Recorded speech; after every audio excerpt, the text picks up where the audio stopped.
Welcome to our first video notes. I really hope this forum is going to be helpful for all of you so that you can stop and re-listen to the notes anytime you need. I'll mostly be using this for proofs and for examples that I think are more complicated. So today, we're going to prove a theorem about composite functions and their limits.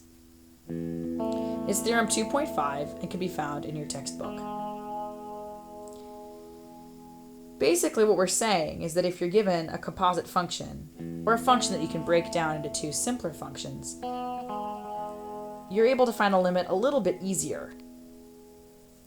So the technical theorem says, if f and g are functions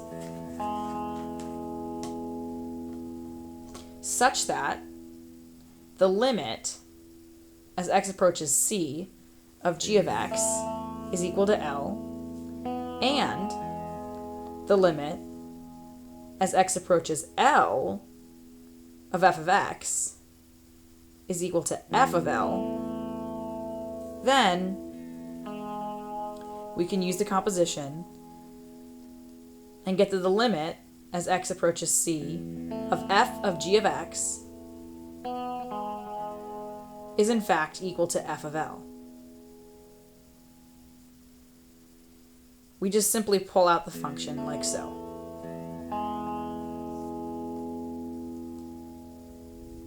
This is a really handy theorem for when you have a complicated function that you can break down into two simpler functions, of which you know something about the limits.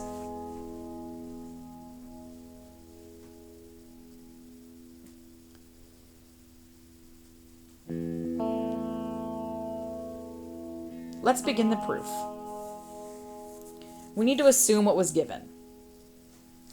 We were given that the limit as x approaches c of g of x is equal to L, and the limit as x approaches L of f of x is equal to f of L. Please note that when we're talking about the limit of f of x, we are approaching L, which was the limit of g of x. It's really important to make sure that your L's and your C's and your f of x's and g of x's are all in the right place.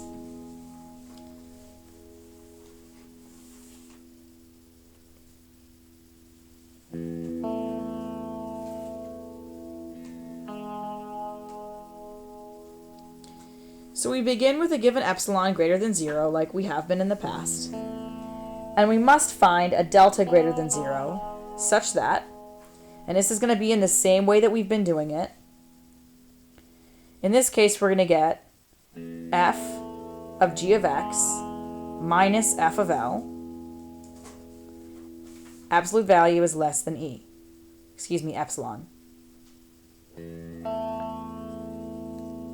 This is going to be true whenever 0 is less than the absolute value of x minus c is less than delta. Now remember, this is exactly what we've been doing. So this whole complicated f of g of x minus f of L is really just our usual f of x minus L. We just replaced everything with what we were given.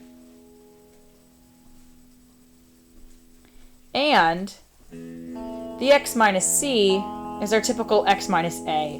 We've been using the variable a as the value that you're approaching with the limit, but right now we're just going to use the value c as the value on the x-axis that we're approaching with our limit.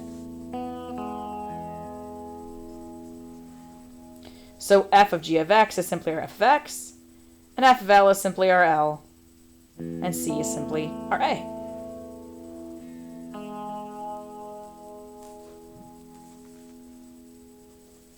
Now remember, we were given that the limit as x approaches L of f of x is f of L. So we can just break that down using the same definition we've been using, this epsilon delta definition.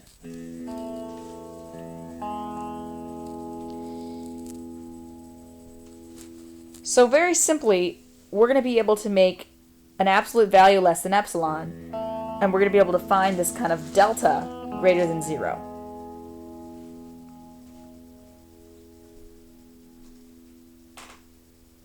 Let's see what we get. We get that there exists a 1 greater than 0 such that f of u minus f of L is less than epsilon, whenever u minus L is less than our delta 1. We're just defining delta sub 1 for this particular case, just to make it easier for ourselves, because we're going to be talking about a delta later. And let's recognize that our f of u is really just our f of x, and our f of L is really just our limit L, just per usual, like we've been doing. And this u minus L business is really just like our x minus a is less than delta, just like we've been doing. It's nothing new, just replacing it with new letters and variables. Really, we're just saying u instead of x, again, so that we don't get confused when we're looking at multiple variables. Let's keep going.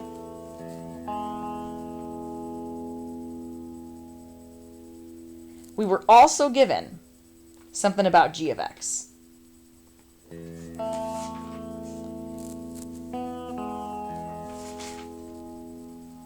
We were given that the limit as x approaches c of g of x is L. So let's see what we get. Similarly, just like we've been doing, we get that there exists a delta greater than 0 such that g of x minus that limit L is less than epsilon. I'm going to call it epsilon sub g, just so we don't confuse it with the other epsilon above, whenever x minus rc is less than delta. Sorry, that should be c in there, not a. My apologies. Please note that our epsilon above and our epsilon sub g are different.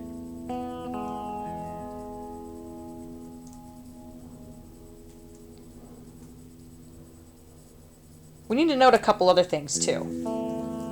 When we're talking about composite functions, remember that the range of our g of x function is actually the domain of the f of x. Meaning whatever values we get of the function of g, we actually plug those in to f of x. So the range of g of x becomes the domain of f of x. This is important to remember so that all these epsilons and deltas start making sense to us in the big grand picture of things, and we can actually prove our limit composite theorem. So thinking about it this way, epsilon sub g is really just our delta sub 1 for our function of x. Let's put these things together.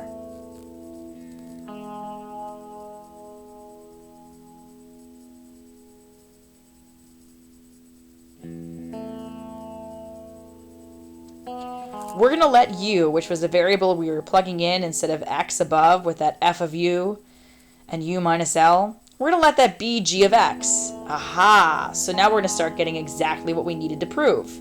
Instead of saying f of u minus f of L is less than epsilon, now we have f of g of x, which is what we wanted. That's why this is a proof. It's so beautiful. So f of g of x minus f of L, that absolute value, is less than epsilon. And that needs to be true whenever x minus c is less than delta. Proven, just like we wanted. Basically, we just put everything above together. Oops, sorry, didn't mean to push the start menu. All right, let's get back to the proof. So now that our proof is finished, let's make sense of things on the graph to make sure everybody's happy. Once you start looking at the graphs, it becomes really clear what's happening here. Of course, we're making up some phony graphs because really we could be talking about any g of x and any f of x that follow our given statements up top.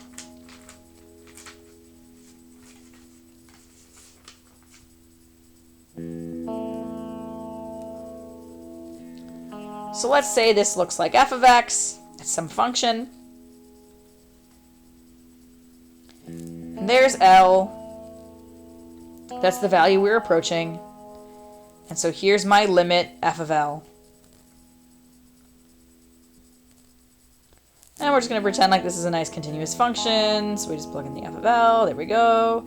Okay, so that's our limit plus our epsilon and our limit minus our epsilon. So f of L plus e, f of L minus e. We get this kind of epsilon neighborhood going on. Make a dashed line over to the graph. Of course, that's not our full delta neighborhood down there, but we define some sort of delta. And remember, we called this delta sub 1. And so you add delta sub 1, and you subtract delta sub 1 from your value L. Just to make sure we all understand, we know that when we pick a value within the absolute value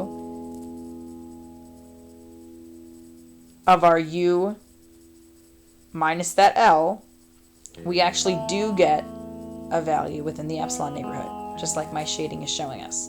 And again, these are just rough sketches. They're really just to get you to understand the connection between f of x and g of x.